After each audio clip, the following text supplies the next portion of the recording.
So I'd like to actually have this kind of go back over to Amy and have her talk for a minute a little bit about the business plan.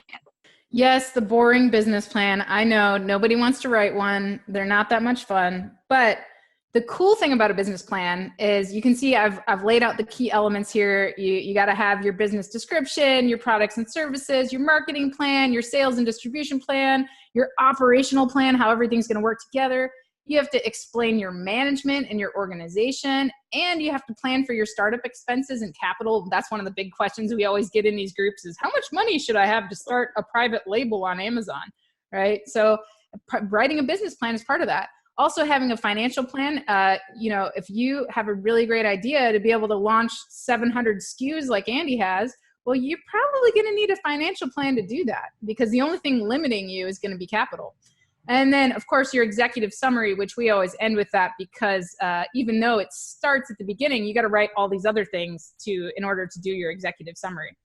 So